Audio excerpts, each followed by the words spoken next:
Alrighty, welcome back guys. Welcome back to my channel. For this video, I'm going to try to keep it as short as possible. And this is just a continuation from my previous lab series that I've been doing on virtual machines. And basically what I've been trying to do is assess network traffic protocol. And in the previous video, we were doing DHCP analysis. I won't open my Azure right now. But yeah, so for the previous lab, we were doing DHCP analysis. For today, it's just going to be a very simple, short DNS assessment. So if you have your virtual machines set up on Azure or whatever it is you're using, we basically just need 2 virtual machines. But for this one, we're just going to use Microsoft Windows 10 Pro on there to do this, just to basically play around with DNS concepts. If you're not familiar with DNS, DNS is the domain naming system, and all it basically does is that it translates IP addresses into domain names, or vice versa. Essentially, that's the basic concept to understand from it. And there's really 2 commands that we want to focus on. One is nslookup, right? We can utilize nslookup. That's a very handy tool that we can use within the realms of DNS. We can also do like an IP config flush DNS, which is pretty essential. So let's get right to it. So we can just open Wireshark.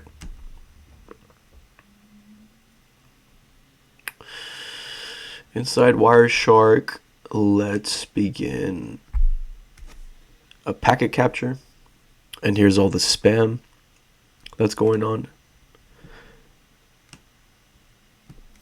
Right. So let's go right here and just type DNS. And the box is green, so we should be good to go. And it looks like we got some network traffic in here. How many we got? 1, 2, 3, 4. Okay, that's pretty sweet. Let's see, what can we do from right here? So there are some basic notions to keep in mind with DNS, right? So most common issues that you can diagnose it is web pages. Like certain web pages won't load, right? But like oftentimes some IP based services might still work. So what do I mean by that? You can ping, right? You can ping the IP address, but not google.com. So that is a DNS issue in of its own, right? So if you guys are not familiar with the command nslookup, it's a very handy tool.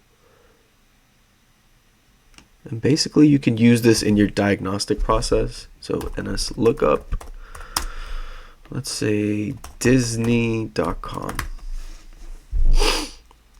Hopefully disney.com works, because I didn't write the www in the front. So let's see how it goes. And it worked. There you go. So the server is unknown, but we know that's from Azure. And this is Microsoft Azure's IP address. Here we're getting a response, a non-authoritative answer. Here's the name, disney.com. And this is the associated IP address for disney.com. And within Wireshark, we were able to, while we inputted that command, we were able to capture some packet captures within here. I won't go too deep inside here. It's all mostly encrypted traffic, essentially, I believe. But here's a cool little thing that I think could work. Let's try this. I'm going to copy this, and you're more than welcome to follow along if you want to. I'm going to copy this. Let's open a web browser here. Let's see if we can access this web page with just the IP address. I mean, it kind of worked, but we got a 404 error message. I don't know why I did this. I'm not too sure. I was kind of optimistic that it might have worked, but essentially we're in the right we're in the right spot, because here's the Disney logo, and this is basically what we're trying to capture. So let's see, let's do another one. nslookup google.com. Could do that.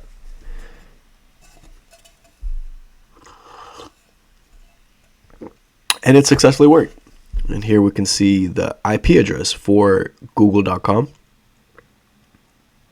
which I'm not sure why it's showing up as this, but that's okay. I won't get too deep into that. But that's nslookup. And here's another cool one, right? So IP config flush DNS, right? So IP config flush DNS is good to resolve cache issues. So sometimes you may get like requests saying that the person's not able to access a web page, and if it ends up being that, if that ends up being the case, right, if you diagnose this as a DNS issue, right, it could be a cache problem, right? So maybe there was an error in the IP address, right? The IP address changed, and our machine is using the previous IP address. So in those scenarios, you know, the web page is not being able to be accessed. So we can do a IP config flush DNS, and this will basically get rid of that old cache history, and it's going to ask for another packet capture, essentially, and that could resolve the issue for web pages not being able to be opened. And yeah, those are the two commands I basically wanted to go over, which was nslookup, ipconfig flush DNS, which both are in relation to DNS. And this concludes the little mini lab series for DNS. I hope you enjoyed this video. Thank you for tuning in.